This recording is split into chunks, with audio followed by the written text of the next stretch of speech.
Welcome to the third build breakdown of Connor's 33. You make it sound like a chore. It is a chore. The third. I already know everything's going on in here. Third time. Nothing's changed, Luckily we're just doing it again. Third engine. It's just the third time we've done Second engine. in 4 years. Second block. Is it the second block? Yeah. Second block. Well, what happened, mate? Tell us. I broke it. I split a bore. Someone had too many page ups at roll racing. I came second though. Doesn't matter, do better. Don't want to hear it. But anyway, you already know it's a R33 GTST. But it's changed from last time. I've like put a roll cage and a parachute and stuff on it, ready for the drags. What did it make on the Hail Mary pass on the dyno? Hail Mary. Well, we'll get there because I put while we did the new engine since I split a bore, so we got a new block, same rods, pistons, crank. That was all fine. We just put it all back in a new block, same cylinder head, but I put some bit bigger camshafts in it from Kelford. And then while I was doing that, I decided to put a bigger turbo on it as well. So it's got a Pro Boost S480, 81, 87 mil.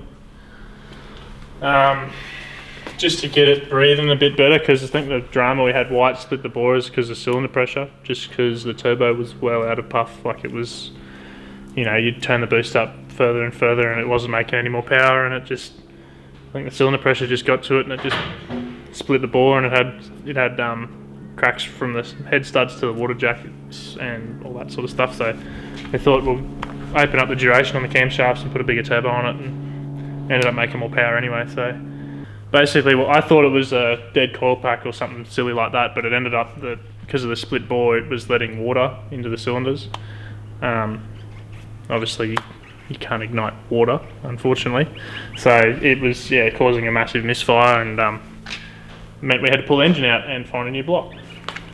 So that was December last year, 2020. So it's taken us until now, I finished it. It was on my birthday, we had it on the dyno, so July, middle of July, so it took us about 7 months or so to get this done. But it's all tech, it's got full IHRA 850 tech, roll cage, parachute, all that sort of stuff, because I do want to race it properly this time, go to the big track, not just the roll racing meets and stuff. Unfortunately, COVID's sort of put a stop to a lot of test and tune meets. They only have them once every couple of months now. They used to be a couple of times a week, but not anymore, unfortunately. But we'll get there. What have you put in parts-wise? Just the turbo? New turbo, exhaust manifold's the same. I got, obviously, the new turbo meant I needed a new, from the dump pipe back, we made a new side pipe for it, new intercooler pipe, and this intake pipe here with the headlight duct. Josh, my fab guy, did all that for me. JV Fabworks, he calls himself. Really talented guy, aluminium, stainless, everything, really talented. So so he did all that for me, got it all sorted. What else have we changed? Not much up the front here. We can show you I put a new fuel system in it too. It's got a cell in the boot now, so the factory tank's gone. We'll go pop it and have a look. We'll go have a look. There's some good lighting. It's because I'm here. Look at that. You zoomed in on the 40. No. Yeah. As I was saying up the front, so the things that were limiting the car last time was camshafts were too small, the turbo was too small, and it was out of fuel system. So I wasn't gonna upgrade all that because I was well, it's going to cost a fair bit to do the cage and everything. But I decided to bite the bullet, and we just did fuel system, cams, turbo, just to get it all sorted. So I put a cell, 60 litre cell in the boot here, and just another Holley 1800 Dominator pump as well, in line with the other one. They're staged. One turns on after I think 10 pounds of boost. It turns the other fuel pump on. So heaps of fuel now, which is great. Don't have to worry about that. Turbo's pretty well, it's pretty comfortable where it is. Yeah, and it's actually I expected it to be quite a lot laggier with the it's quite a big jump from the old turbo to the one we've got now. And like at roll racing, I was expecting to have to use it to brake boost, like use the nitrous as well to bring it on at the start of the race. But yeah, that's really good. Like it's pretty much as responsive as the old turbo was, just with a bit of brake boosting. I obviously still use the gas on the trans brake just to get it through the converter. Got the fuel cell here and the nitrous bottle, and that's the other thing when it went to get the cage done. Mike's Fabworks, who did the cage and the chute, he made a flat floor in here. So obviously 33s usually have like this big spare wheel well.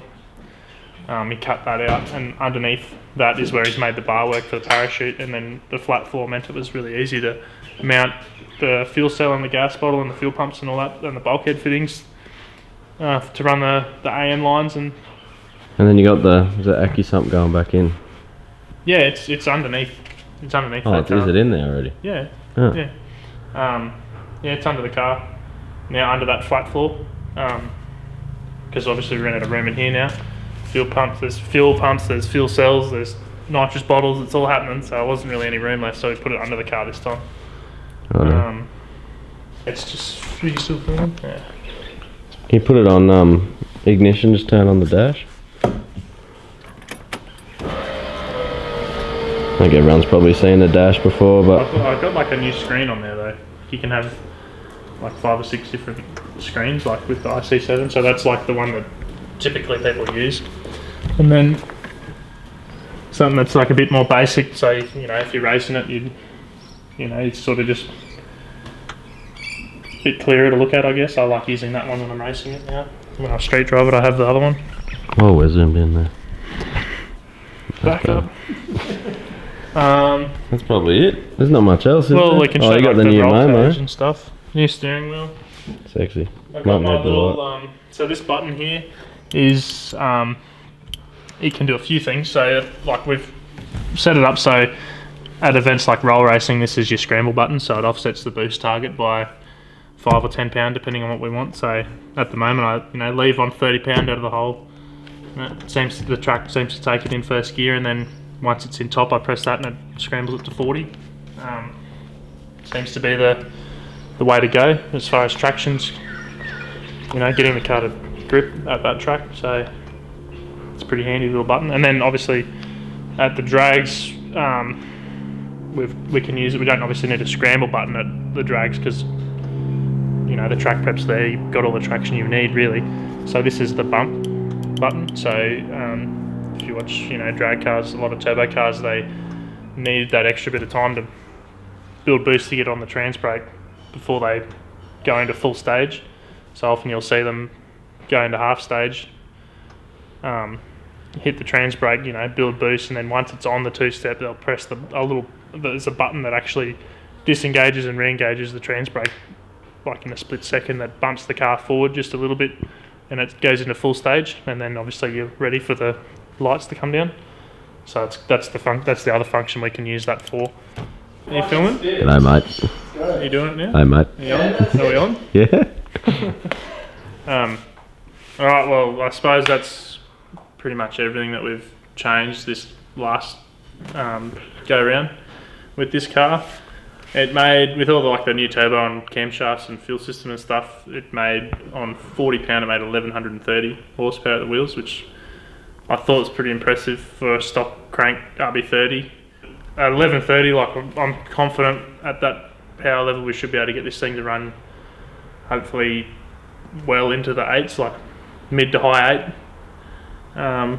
Once I get licensed, obviously I've got to do my licensing first, but pretty confident about that. Roll racing, it should be pretty competitive. I know there's a lot of big 35 GTRs there now that are next level, but I'm still going to be able to have fun and mix it with some of the big boys there.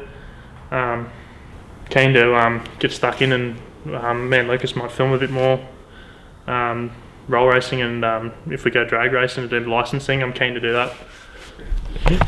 If you want to see a big foot on, just ask. That's what I want to see. Big foot ons at the track, not on the street, because I'm not a 12-year-old. In front of Total Tools.